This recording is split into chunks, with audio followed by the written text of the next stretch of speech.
જેવી રીતે અભિમન્યુને ચક્રવ્યૂહમાં પ્રવેશ કરતા આવડતું હતું, પરંતુ તેમાંથી બહાર નીકળતા ના આવ્યું, તેમ દ્રષ્ટાંત પૂરું થયું. તેવી રીતે અજ્ઞાની શાસ્ત્રના અવલંબને નૈચક્રમાં પ્રવેશે છે. નૈચક્ર ઊભું થાય છે શાસ્ત્રનું અવલંબન લે તો. શાસ્ત્રના અવલંબને નૈચક્રમાં પ્રવેશે છે, પરંતુ તેમાંથી પાર થઈ પક્ષાતિક્રાંત થવાની વિધિથી અજાણ છે. પ્રસ્તુત ચર્ચામાં પક્ષાતિક્રાંત થવાની ગૂઢ વિધિ વાંચો. ગૂઢ વિધિ સમજાવતા પૂજ્ય ભાઈશ્રીએ ફરમાવ્યું કે દ્રવ્ય સ્વભાવને સ્વભાવથી જોઈએ અને પર્યાય સ્વભાવને પણ સ્વભાવથી જોઈએ. કોઈ નયથી ન જો, બંનેને કોઈ નયથી ન જો. પર્યાયને પણ પર્યાય નહીથી જોતો તો એને સર્વથા બંધ કરી દે, અને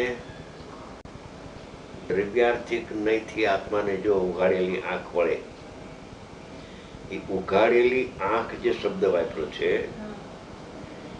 એમાં એમ કહેવા માંગે છે કે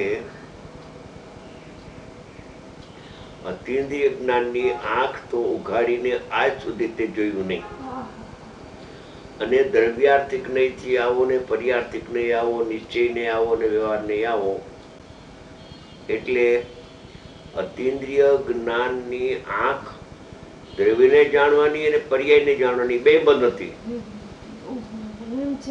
બેમાંથી કોઈને જાણવાનું એની પાસે ચક્ષુ જ નહોતું. હવે આચાર્ય ભગવાન અનુભવી એમ કે છે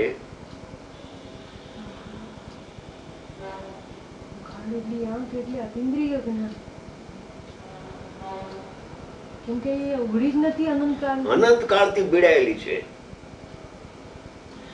પર્યાય દ્રષ્ટિએ પર્યાયને જોતા અતિન્દ્રિય જ્ઞાન બીડાય જ જાય, બીડાયેલું જ છે, ઉઘડ્યું જ નથી. દ્રવ્યને જાણનારું જ્ઞાન કે પર્યાયને જાણનારું જ્ઞાન, બેમાંથી કોઈને જાણનારું જ્ઞાન અનાદિથી ઉઘડ્યું નથી.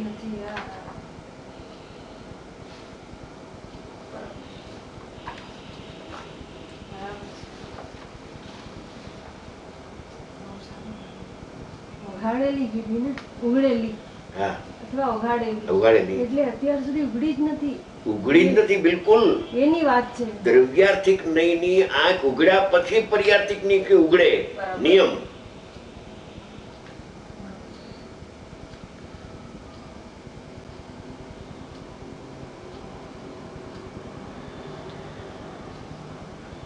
નિશ્ચયપૂર્વક વ્યવહાર આવે છે ને, ઈ શુદ્ધ જ્ઞાન વડે શુદ્ધ આત્માને એક સમય માત્ર જાણ્યો નથી.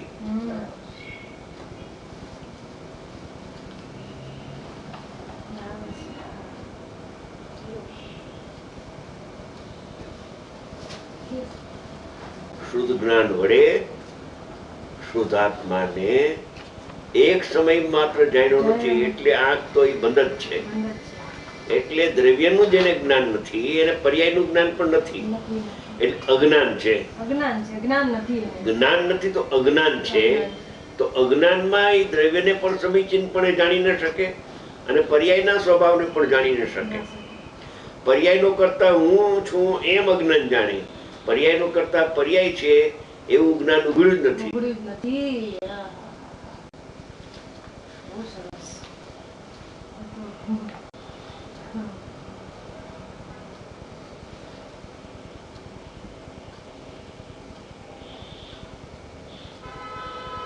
એટલે ફરી ફરીને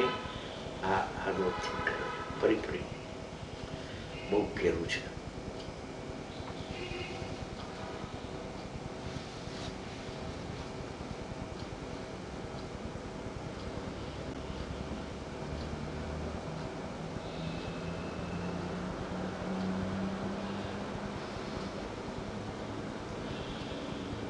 સામાન્યને જોનારું જ્ઞાન બીડાયેલું છે, ઉઘડ્યું નથી.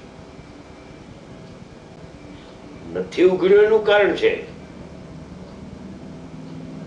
કે પર્યાયને જોનારી આંખ ઉઘાડી છે, એટલે કે ઇન્દ્રિય જ્ઞાન.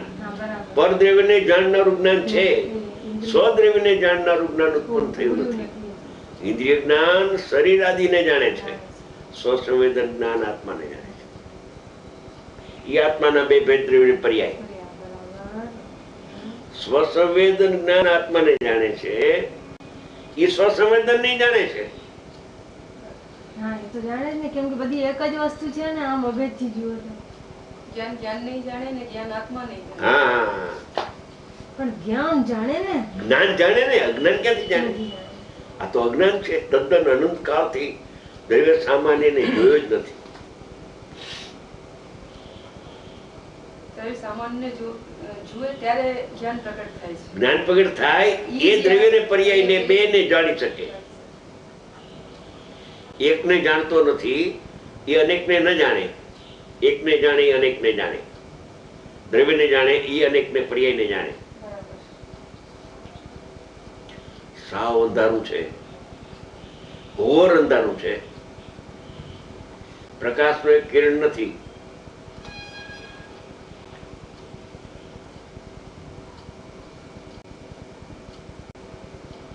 ઇન્દ્રિય જ્ઞાન જ્ઞાન નથી. નીચે લખવું જોઈએ, અતિન્દ્રિય જ્ઞાન જ્ઞાન છે, બસ એટલું જ. ઇન્દ્રિય જ્ઞાન જ્ઞાન નથી. નીચે બીજી લીટીમાં અતિન્દ્રિય જ્ઞાન જ્ઞાન છે, બસ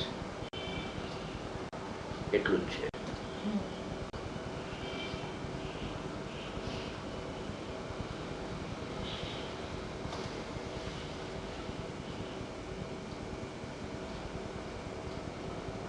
જ્ઞાનના બે ભેદ કરીને કોઈ વક્તા પણ કહેતા નથી. એ જ્ઞાનના બે પ્રકાર છે, એક ઇન્દ્રિય જ્ઞાન ને એક અતિન્દ્રિય જ્ઞાન.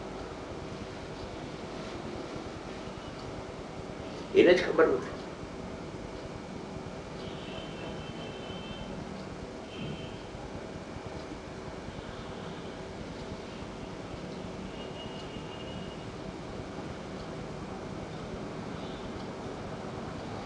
પર્યાયને જાણનારું તો ચક્ષુ બંધ કર, એટલે કે પરને જોનારી ઇન્દ્રિય જ્ઞાનનો વ્યાપાર તો બંધ કરી દે, નિરોધ કરી દે એકવાર, તો એક જાત્યાંતર જ્ઞાન પ્રગટ થઈ અને સામાન્યને જાણશે. હવે એને પ્રયોગમાં તો દ્રવ્યાર્થિક નહીં કહેવું પડે, બીજું તો કોઈ ઉપાય નહીં. દ્રવ્યને જાણનારું જે જ્ઞાન, પ્રયોગ તો નહીં સમજાવે ને, સમજાવવાનું છે આ. પણ જયારે ઉઘડે છે ને અનુભવ કરે છે ત્યારે દ્રવ્યાર્થિક નહીં નો ભેદ થઈ જાય છે. એનું નામ દ્રવ્યાર્થિક નહીં છે, પણ એ નહીં નથી, જ્ઞાન છે. એ તો જ્ઞાન છે, પણ પેલા દ્રવ્યાર્થિક નહીં હતી અને પછી અતિન્દ્રિય જ્ઞાન પ્રગટ થયું, તો ઉપચારથી એને દ્રવ્યાર્થિક નહીં કહેવાય. એમ ઉપચારથી કહ્યું.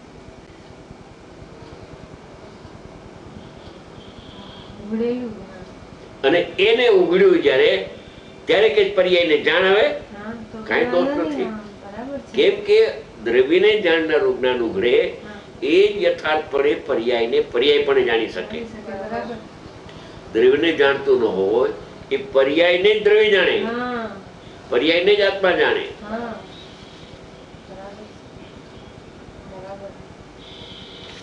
अनादि से निश्चय तो प्रकट नहीं हुआ है, पर व्यवहार भी प्रकट नहीं हुआ. अनादि से सम्यक प्रकार का नहीं, बिल्कुल नहीं. पर्यायने જાણતો જ નથી ને. સમ્યક પ્રકારે પરિણામને ભેદને જાણતો નથી. અભેદને જાણે એના ભેદને જાણે. અભેદને ન જાણે એના ભેદને ક્યાંથી જાણે? જ્ઞાયકને જાણે તે જ્ઞાનને જાણે. જ્ઞાયકને ન જાણે એ રાગને આત્મા જાણે.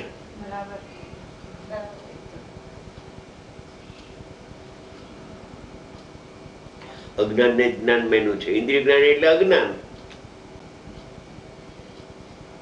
પર્યાય દ્રષ્ટિ કેને કહેવાય? વિચાર દ્રષ્ટિ.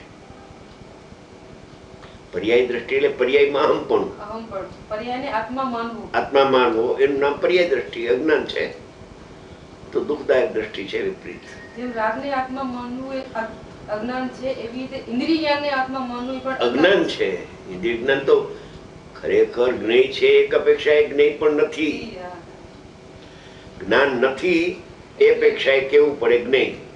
આગળ વધો તો એ જ્ઞેય પણ નથી. શુદ્ધ જ્ઞાન પણ નહીં અને જ્ઞેય પણ નહીં, સ્વજ્ઞેય નથી.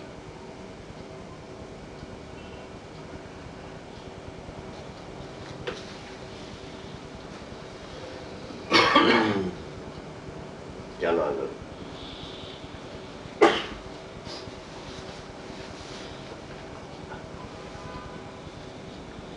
વિચાર તો આવી જાય, વિચાર તો આવી જાય,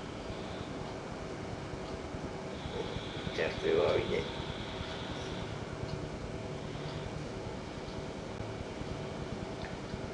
કઈ ગયા આગળ પછી વાત.